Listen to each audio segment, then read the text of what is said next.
Hello students,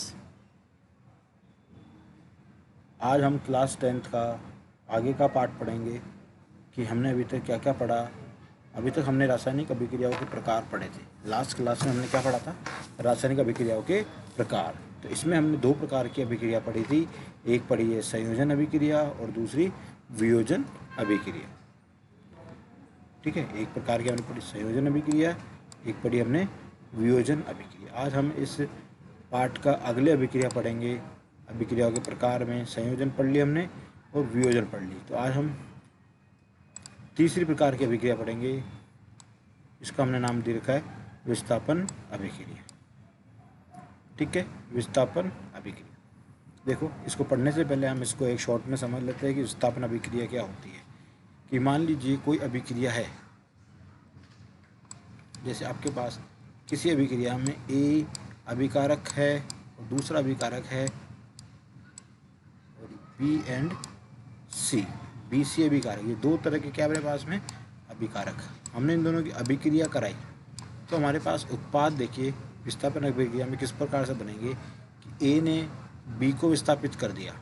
ठीक है, तो माना कि हमारे पास में ए क्या करा, हमारे पास में सी से अभिक्रिया कर लिया। ए ने क्या करा, बी को विस्थापित करा, ए सी से अभिक्रिया कर लिया और साथ में क्या बन गया, अलग से बी को बाहर निकाल लिया। समझ में आ गया? यानी ए ने क्या किया, बी का विस्थापन। तो इस प्रकार की अभिक्रिया को क्या बोलेंगे हम, विस्थापन अभिक्रिया। देखिए, इसको पढ़ने के लिए हम एक क्रियाकलाप करते हैं।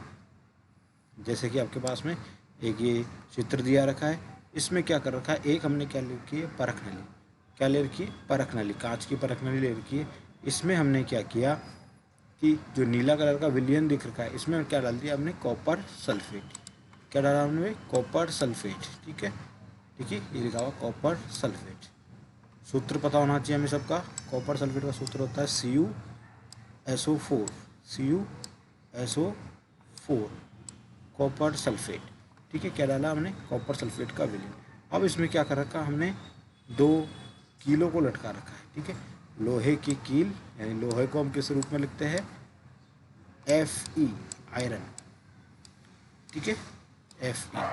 तो देखिए इसमें क्या किस प्रकार की अभिक्रिया होगी, इसके लिए हम क्रियाकलाप 1.9 पढ़ रहे हैं। देखिए, लोहे की 3 कील लीजिए, उन्हें रेगमाल से रगड़ कर साफ कीजिए। ठीक है, उनको अच्छी तरह से हमने रगड़ लिया। अब ए तथा बी से चिन्हित की हुई 2 परख नलियाँ लीजिए। प्रत्येक परख नली में 10 ml कॉपर सल्फेट का विलयन लीजिए। ठीक है, प्रत्येक परख नली के लिए कॉपर सल्फेट का विलयन ले लिया 10 ml। दोनों कीलों को धागों से बांधकर सावधानीपूर्वक परख नली बी के कॉपर सल्फेट के विलयन में लगभग 20 मिनट तक डुबा दीजिए। तुलना करने के लिए एक कील को अलग रखिए। 20 मिनट पश्चात दोनों कीलों को कॉपर सल्फेट के विलयन से बाहर निकाल लीजिए। ठीक है, परख नली ए तथा बी में कॉपर सल्फेट के विलयन के नीले रंग की तीव्रता की तुलना कीजिए। कॉपर सल्फेट के विलयन में डूबी कील के रंग की तुलना बाहर रखे कील से कीजिए। ठीक है, तो कुछ देर बाद इसमें क्या होने लग जाएगी, अभिक्रिया होने लग जाएगी। ठीक है, जिसके कारण कीलों पे क्या हो जाएगा, कीलों का रंग परिवर्तित हो जाएगा। ठीक है, देखिए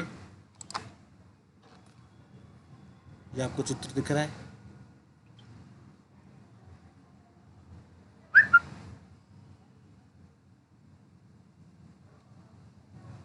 इस चित्र में आपको दिख रहा होगा कि 2 कील है। ये एक तो सिंपल कील है और एक कील वो है जिसको हमने कॉपर सल्फेट के विलयन में डुबोया था। देखिए इसका कलर चेंज हो गया, यानी एक भूरी कलर की हो गई, ब्राउन कलर की हो गई। तो इससे क्या पता लगा कि हमारे पास में जब हमने लोहे की कील को कॉपर सल्फेट के विलयन में डुबोया तो उसका कलर परिवर्तित हो गया। ये कलर परिवर्तित क्यों हुआ, ठीक है, इसमें किस प्रकार की अभिक्रिया हुई। और देखिए कॉपर सल्फेट का विलयन का रंग भी चेंज हो गया, जो बिल्कुल नीला था पहले अभी हल्का नीला हो गया। ठीक है, इसमें किस प्रकार की अभिक्रिया हुई। देखिए कि जो Fe हमारे पास था लोहा, ठीक है, जिसका हमने क्या था, कील क्या था, Fe, और कॉपर सल्फेट विलयन से अभिक्रिया करी तो FeSO4 बन गया। और कॉपर, जैसे हमने पढ़ा था, ए ने की को बी को प्रतिस्थापित कर दिया था, तो इसने Fe ने किसको, कॉपर को हटा दिया और खुद इससे जुड़ गया और कॉपर को बाहर निकाल दिया। तो ऐसे अभिक्रिया को क्या बोलेंगे हम, विस्थापन अभिक्रिया। समझ में आ गया। जैसे हमने ए के अंदर किया था, मानो हमने जैसे अभी हमने किया था कि Fe को क्या माना हमने, ए, और ये हमारे कॉपर सल्फेट को हमने क्या मान लिया, बी और सी। अभिक्रिया करके क्या बनेगा, यानी ए सी से अभिक्रिया कर लेगा, बी को प्रतिस्थापित, यानी ए एंड सी, और साथ में ये बी निकल गया। सेम ऐसी ही अभिक्रिया रहेगी आपके पास में। जो लोहा था, आयरन था, आयरन की कील ली लोहे की, इसने क्या किया आपके पास में, कॉपर सल्फेट की विलयन में गया, कॉपर सल्फेट में सल्फेट को कॉपर को प्रतिस्थापित करके खुद क्या करा, सल्फेट से अभिक्रिया कर ली और कॉपर को बाहर निकाल लिया, यानी कॉपर की कील बन गई, यानी कॉपर के कारण तांबे की जैसे परिवर्तन हो गया। और FeSO4 यानी जो आयरन सल्फेट का विलयन बना ये वाला, ये क्या हुआ, थोड़ा हल्का हो गया। पहले गहरा था क्योंकि ये कॉपर सल्फेट का विलयन था, फिर ये हल्का हो गया क्योंकि ये आयरन सल्फेट का विलयन है। ठीक है, देखिए लोहे की कील का रंग भूरा क्यों हो गया है, कॉपर सल्फेट के विलयन का रंग नीला रंग मलिन क्यों पड़ गया है। ठीक है, इस अभिक्रिया को हमने इसमें देखा। देखिए इस अभिक्रिया में लोहे ने दूसरे तत्व कॉपर को सल्फेट को विलयन को विस्थापित कर दिया। इस अभिक्रिया को विस्थापन अभिक्रिया कहते हैं। ठीक है ना, यानी एक तत्व दूसरे, यानी परिभाषा क्या हो गई, एक तत्व किसी दूसरे तत्व को क्या करेगा, प्रतिस्थापित कर देगा, तो ऐसे अभिक्रिया क्या बोलेंगे, विस्थापन अभिक्रिया। ठीक है, देखिए और भी इसके उदाहरण दे रखे, जैसे जिंक ने सल्फेट ZnSO4 कॉपर की जगह हमने क्या ले लिया, जिंक ले लिया, जिंक FeS कॉपर सल्फेट के साथ अभिक्रिया करके ZnSO4 बना देगा और कॉपर बाहर निकाल देगा। ऐसे जो Pb है, Pb को क्या बोलते हैं, लेड, लेड क्या करेगा, कॉपर क्लोराइड के साथ क्रिया करके PbCl2 बना देगा। ठीक है, इसमें क्या कर रहा है, एक दूसरे को विस्थापित कर रहा है। देखिए जिंक ने किसको विस्थापित किया, यहाँ कॉपर को सल्फेट से अभिक्रिया कर ली, ZnSO4 बना लिया। Pb ने किससे अभिक्रिया करी, Cl2 से, तो PbCl2 बना दिया और Cu को बाहर निकाल दिया। इस तरह से अभिक्रिया क्या हो गई, ये हमारे पास में विस्थापन अभिक्रिया हो गई। ठीक है, तो क्योंकि जिंक तथा लेड कॉपर की अपेक्षा अधिक क्रियाशील तत्व है। ठीक है ना, जो अधिक क्रियाशील तत्व होगा कम क्रियाशील को क्या कर देगा, प्रतिस्थापित कर देगा। तो ध्यान रखना, जिंक और लेड कॉपर की अपेक्षा अधिक क्रियाशील तत्व होते हैं। ठीक है, तो ये हमारे पास में हमने तीसरे प्रकार की अभिक्रिया के बारे में पढ़ा, इसका नाम क्या था, विस्थापन अभिक्रिया। ठीक है, अब हम आगे बात करते हैं अगली प्रकार की अभिक्रिया, द्विविस्थापन अभिक्रिया। ठीक है, इसको भी हम एक सिंपल तरीके से समझते हैं कि जैसे हमने ले लिया एक अभिकारक, द्विविस्थापन है तो एक हमने लिया AB और साथ में हमने दूसरा अभिकारक लिया C और D। ठीक है, AB और C और D। अब क्या करेगा, एक दूसरे को विस्थापित कर देगा, माना A D से अभिक्रिया कर लेगा और B C से, यानी दो बार विस्थापन हो रहा, पहले एक ही बार हो रहा था, इस बार क्या हो रहा है, दो बार विस्थापन। A ने D के साथ अभिक्रिया कर ली तो क्या बन गया, AD, और B ने C से अभिक्रिया करी तो क्या बन गया, BC, यानी दो बार विस्थापन हो रहा है, पहले एक ही कर रहा था, इस बार दोनों ही विस्थापित कर रहे, इसलिए क्या हमने दिया, द्विविस्थापन अभिक्रिया। देख लीजिए, एक परख नली में 3 ml सोडियम सल्फेट का विलयन लिया, ये दिख रहा है आपके पास में, ये सोडियम सल्फेट का विलयन ले लिया। दूसरी में क्या किया, बेरियम क्लोराइड का BaCl2 ये ले लिया। अब दोनों विलयन को आपस में मिला लीजिए, मिलाने के बाद क्या होगा, ये आपस में एक दूसरे को प्रतिस्थापित कर देगी। कैसा प्रतिस्थापित करेगी, द्विप्रतिस्थापित। ठीक है, देखिए कुछ इस तरीके से करेगी ये। ठीक है, अब देखेंगे ये श्वेत रंग के एक पदार्थ का निर्माण होता है जो जल में अविलेय है, इस अविलेय पदार्थ को अवक्षेप कहते हैं। ठीक है, ठीक है, जैसे हमने क्या किया, इस अभिक्रिया में आपको दिख रहा है कि क्या किया, जैसे ये था ये इसके साथ मिला दिया तो एक क्या करेगा, अवक्षेप बन जाएगा, यानी क्या होगा, जो ये आपस में मिलने के बाद पूरा का पूरा इसमें जम जाएगा, गाढ़ा गाढ़ा सा एक पदार्थ बन जाएगा, उसी को क्या बोलेंगे हम, अवक्षेप। ठीक है, इसको क्या बोलते हैं हम, अवक्षेप, जो गाढ़ा गाढ़ा सा चीज़ बन जाती है। जैसे हमने माना कि दूध में हमने, दूध होता है, दूध में अगर हमने छाछ डाल दी या दही डाल दी तो आप देखते हो कि दूध फट जाता है, यानी वो क्या होता है, अवक्षेपित हो जाता है। आप देखोगे वो काफ़ी सारा जम जाता है, इसको क्या बोलेंगे हम, अवक्षेपण कहते हैं। ठीक है, तो ये अवक्षेप कहते हैं, इस अभिक्रिया को अवक्षेप का निर्माण करता है, उसे अवक्षेपण अभिक्रिया कहते हैं। ऐसे एक और देखिए, ये रहा एग्जाम्पल, सोडियम सल्फेट को बेरियम सल्फेट से मिला है तो क्या करा, आपस में प्रतिस्थापित कर दिया। सोडियम देखिए किसके साथ क्रिया कर गया, सल्फेट के साथ में, और जो हमारे पास में हमारे पास में क्या कहते हैं, सोडियम किसके साथ अभिक्रिया करा, इसके साथ में Cl के साथ, और Ba किसके साथ अभिक्रिया करा, SO4 के साथ। तो देखिए BaSO4 के साथ करा तो BaSO4 बन गया, NaCl के साथ बनाया तो NaCl Cl बन गया। इस तरह से दोनों आपस में प्रतिस्थापित हो जाते हैं, इसलिए इसको क्या बोल दिया हमने, द्विविस्थापन अभिक्रिया। ठीक है, ऐसा क्यों होता है? Ba+2 तथा SO4 की अभिक्रिया BaSO4 के अवक्षय का निर्माण होता है। एक अन्य उत्पाद सोडियम क्लोराइड का भी निर्माण होता है जो विलयन में ही रहता है। वे अभिक्रिया जिनमें, देखिए इसकी परिभाषा आ गई, वे अभिक्रिया जिनमें अभिकारकों के बीच आयनों का आदान प्रदान होता है उन्हें क्या बोलेंगे, द्विविस्थापन अभिक्रिया। ठीक है, तो हमारे पास दोनों प्रकार की अभिक्रिया पढ़ ली। टोटल हमने अभी तक 4 प्रकार की अभिक्रिया पढ़ ली। कौन कौन सी? सबसे पहले संयोजन, फिर वियोजन, फिर विस्थापन और ये द्विविस्थापन। अब अगले पढ़ेंगे उपचयन एवं अपचयन। ठीक है, उपचयन एवं अपचयन। ठीक है, उपचयन को हम दूसरे नाम से भी जानते हैं, इसको हम बोलते हैं ऑक्सीकरण। ठीक है, क्या बोलेंगे हम? ऑक्सीकरण। इसको हम इंग्लिश में ऑक्सीडेशन बोलते हैं, ऑक्सीकरण। ठीक है, क्या बोलेंगे हम? ऑक्सीकरण। और अपचयन यानी उपचयन एवं अपचयन। तो आपको ध्यान रखना है, उपचयन को ऑक्सीकरण कहते हैं। ठीक है, देखिए इंपॉर्टेंट टॉपिक है ये भी। देखिए इसमें क्या कर रखा है, कॉपर चूर्ण को ले रखा है, उसको गर्म किया गया है, तो उससे क्या पदार्थ बनेगा इस अभिक्रिया में हम देखते हैं। देखिए कॉपर चूर्ण की सतह पर कॉपर ऑक्साइड की काली परत चढ़ जाती है। यह काला पदार्थ क्यों बनता है? ठीक है, ये कॉपर को हमने क्या किया, गर्म किया, यानी इसका दहन किया ऑक्सीजन की उपस्थिति में, तो क्या बन गया, कॉपर ऑक्साइड। यही हमारे पास काला पदार्थ होता है। ठीक है, क्योंकि अब इसमें क्या किया हमने, आगे क्या किया, जो हमारे पास कॉपर ऑक्साइड बना है उसके ऊपर हमने क्या किया, हाइड्रोजन गैस को प्रवाहित की, तो क्या हो गया, भूरे रंग की बन जाती है, एक परत भूरे रंग की परत बन जाती है। ठीक है, क्योंकि इस स्थिति में विपरीत अभिक्रिया संपन्न होती है तथा कॉपर प्राप्त होता है। इसका जस्ट हमने क्या कर दिया, उल्टा कर दिया। कॉपर पे क्या कर दिया, कॉपर ऑक्साइड में हाइड्रोजन गैस प्रवाहित कर दी और कॉपर और H2O हमें प्राप्त हो गया। ठीक है, देखिए आपको इस अभिक्रिया में देखिएगा कि क्या परिवर्तन हो रहा है। देखिए इस अभिक्रिया में देखिए कॉपर क्या कर रहा है, ऑक्सीजन से अभिक्रिया करके ऑक्सीजन को जोड़ रहा है। ठीक है, अब यहाँ पे देखिए इस वाले अभिक्रिया में CO यानी ऑक्सीजन इसमें से क्या कर रहा, हट गया, दिख रहा है ना, ऑक्सीजन इसमें से हट गया और इसमें ऑक्सीजन जुड़ गया। ध्यान देना कि जो वह अभिक्रिया जिसमें ऑक्सीजन जुड़ता है, ठीक है, ऑक्सीजन जुड़ेगा उसको हम उपचयन या ऑक्सीकरण अभिक्रिया कहते हैं, और वह अभिक्रिया जिसमें ऑक्सीजन हटता है उसको हम अपचयन कहते हैं। ठीक है, क्लियर है। और इसका उल्टा भी कर सकते हैं कि वह अभिक्रिया यानी उपचयन के अंदर हाइड्रोजन, देखो उपचयन में हो गया कि ऑक्सीजन का जुड़ना, ठीक है ना, उपचयन किसको बोलेंगे, ऑक्सीजन को जुड़ना और हाइड्रोजन का हटना, ये तो क्या हो गया, उपचयन। अगर अपचयन की बात करते हैं तो जैसे इसका ऑक्सीजन का हटना, ऑक्सीजन तो क्या करेगा, हट जाएगा और हाइड्रोजन क्या करेगा, जुड़ जाएगा। समझ में आया? ऑक्सीजन का तो उपचयन का मतलब ऑक्सीजन का जुड़ना, हाइड्रोजन का हटना।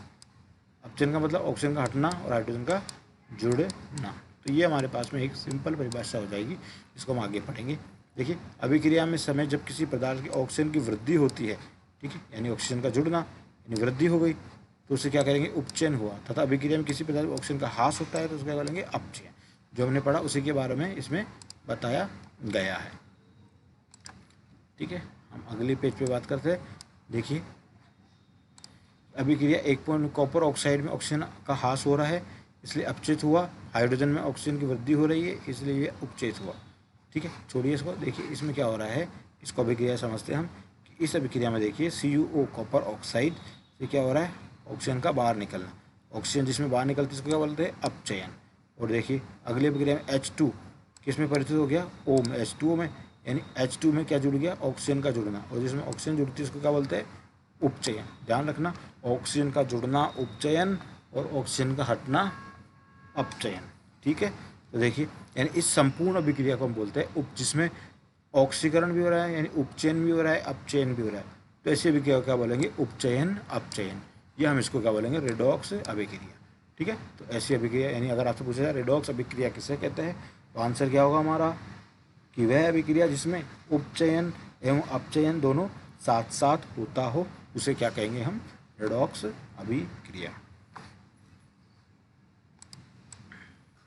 देखिए और भी एग्जाम्पल दे रखा है इसमें, ठीक है। ZnO, देखिए ZnO से Zn में परिवर्तित हो गया, ऑक्सीजन का हटना हो गया, यहाँ पे हट गया ना ऑक्सीजन, तो उसको क्या बोलेंगे, उपचयन। अब यहाँ से देखिए ऑक्सीजन जुड़ गया, तो ये क्या हो गया, अपचयन। ठीक है, क्लियर है। ऑक्सीजन का हटना, ऑक्सीजन हट गया तो क्या बोलेंगे इसको, अपचयन। ठीक है, ये तो अपचयन हो गया। और नीचे वाला क्या हो गया हमारे पास में, ऑक्सीजन का जुड़ना यानी उपचयन। ठीक है, इस तरह का हम इसे अभिक्रिया में भी देख सकते हैं। ठीक है, इस तरह हम समझ लिए कि ऑक्सीजन और अपचयन क्या होता है। इसको सब कुछ इसमें बता रखा है कि देखिए ऑक्सीजन की वृद्धि या हाइड्रोजन का ह्रास होता है, पदार्थ का अपचयन तब होता है जब इसमें ऑक्सीजन का ह्रास या हाइड्रोजन की वृद्धि होती है। तो इंपॉर्टेंट पैराग्राफ है, तो ध्यान से देख लेना, जो हम पहले भी पढ़ चुके हैं इसके बारे में। ठीक है, काफ़ी इंपॉर्टेंट पैराग्राफ है इसमें। इसमें ही बता रखा है कि हाइड्रोजन का जुड़ना और ऑक्सीजन का हटना, उसको क्या बोलेंगे, अपचयन। और ऑक्सीजन का जुड़ना और हाइड्रोजन का हटना को क्या बोलेंगे हम, उपचयन। ठीक है, तो ये हमारे पास में अभिक्रियाओं के प्रकार हो गए। अब हम कुछ आगे बात करते हैं। ठीक है, अब देखिए आपके दैनिक जीवन में उपचयन अभिक्रियाओं के प्रभाव को देखा जाए। ठीक है, अब ये इंपॉर्टेंट है, संक्षारण। संक्षारण को हम सामान्य भाषा में बोलते हैं कि जब लोहा पानी के साथ अभिक्रिया कर जाता है तो उसको क्या बोलते हैं हम, जंग। ठीक है, तो संक्षारण को क्या बोलेंगे हम, जंग लगना। देखा, पढ़ते हैं इसको। आपने अवश्य देखा होगा कि लोहे की बनी नई वस्तुएं चमकीली होती है, लेकिन कुछ समय पश्चात उन पर लालिमा युक्त भूरे रंग की परत चढ़ जाती है ना। जब हम लोहे को खुली हवा में रख देते हैं तो वो पानी के साथ, हवा के साथ अभिक्रिया करके क्या होता है, भूरे रंग का हो जाता है। इस प्रक्रिया को लोहे पर जंग लगना कहते हैं। तथा कुछ अन्य धातुओं में ऐसा भी परिवर्तन होता है। क्या आपने चांदी और तांबे पर चढ़ने वाली परत के ऊपर ध्यान दिया है? जब कोई धातु अपने आसपास अम्ल आर्द्रता आदि के संपर्क में आती है तो ये संक्षारित हो जाती है। ठीक है, तो उस पर क्या लग जाती है, जंग लग जाती है। ठीक है, इस प्रक्रिया को क्या बोलेंगे हम, संक्षारण कहते हैं। ठीक है, चांदी के ऊपर जब जंग लगती है तो कैसे काली हो जाती है, देखा होगा आप, चांदी समय के साथ कैसे हो जाती है, काले रंग की हो जाती है। और तांबे के ऊपर हरी परत जम जाती है। संक्षारण के कारण कार के ढांचे, ठीक है, जो लोहे के होते हैं, पुल, लोहे की रेलिंग, जहाज तथा धातु विशेषकर लोहे से बनी वस्तुओं की बहुत क्षति हो जाती है। लोहे का संक्षारण एक गंभीर समस्या है। क्षतिग्रस्त लोहे को बदलने में हर वर्ष अधिक पैसा खर्च होता है। अध्याय 3 में आपको संसार के बारे में अधिक जानकारी प्राप्त होगी। ठीक है, इसको हम अध्याय 3 में अलग से पढ़ेंगे। अब देखिए एक और पढ़ते, विकृत गंधिता। ठीक है, देखिए वसा युक्त अथवा तेली खाद्य सामग्री जब लंबे समय तक रखा जाता है तो उसका स्वाद या गंध कैसा हो जाता है ना। जैसे हमारे घर में कोई चीज़ तेलीय पदार्थ रखा हुआ है कोई डब्बे के अंदर, तो काफ़ी समय बाद में उस पदार्थ का क्या हो जाएगा, रंग और उसकी गंध चेंज हो जाएगी, यानी वो सड़ने लग जाता है। ठीक है, उपचित होने पर तेल एवं वसा विकर्दित हो जाते हैं। ठीक है, वो क्या हो जाते हैं, उपचयित होने पर, यानी हमारे पास में कोई चीज़ खुली हवा में रहेगी तो वो क्या हो जाएंगी, उसमें विकर्दित हो जा रहे हैं। जैसे हमारे पास में एक एग्जांपल हम बात करते हैं कि सेव को अगर हम काट के रख देते हैं तो कुछ समय पश्चात क्या हो जाता है, उसके ऊपर एक काले काली या भूरे रंग की लेयर चढ़ जाती है, तो उसको क्या बोलेंगे, विकृत गंधी। यानी वो धीरे धीरे वो खराब होने लग जाता है, क्योंकि वो क्या हो गया, उपचयित हो गया, यानी क्या हो गया, ऑक्सीजन उसके साथ अभिक्रिया कर गई तथा उनके स्वाद तथा गंध बदल जाते हैं। प्राय तेली तथा वसायुक्त खाद्य सामग्रियों में उपचयन रोकने वाले पदार्थ क्या कहलाएंगे, प्रति ऑक्सीकारक मिलाए जाते हैं। ठीक है, तो प्रश्न बन सकता है कि खाद्य सामग्री उपचयन रोकने के लिए कौन से पदार्थ मिलाए जाते हैं, प्रति ऑक्सीकारक मिलाए जाते हैं। वायुरोधी बर्तनों में खाद्य सामग्री रखने से उपचयन की गति क्या हो जाती है, धीमी हो जाती है।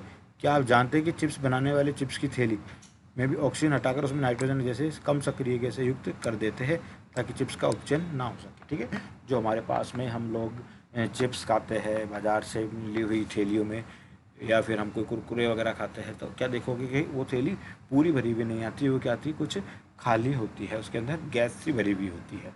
ठीक है, हम देखते हैं कि हमको जितने हमने पैसे दिए उतने में हमें ये चीज़ नहीं मिली, कुछ चीज़ खाली आई है। तो ये खाली इसलिए नहीं रखी जाती, ये खाली इसलिए रखी जाती ताकि इसको सड़ने से बचाया जा सके, क्योंकि इसमें कौन सी गैस भरी जाती है, नाइट्रोजन गैस भरी जाती है, जो इसको सड़ने से बचाती है। ठीक है, तो ये हमारे पास में इस प्रकार से ये चैप्टर पूरा हो गया हमारे पास में। पहला चैप्टर पूरा हो गया। आप लोग इसके क्वेश्चन करके देखना, ठीक है, इजीली हो जाएंगे। अब इसको एक बार, इस वीडियो को बार बार देखोगे तो आपको ये चैप्टर बिल्कुल क्लियर हो जाएगा। उसके बाद आप इस चैप्टर के प्रश्न उत्तर कर सकते हैं, ठीक है। तो ये पार्ट हमारे पास हो गया। Okay, thank you.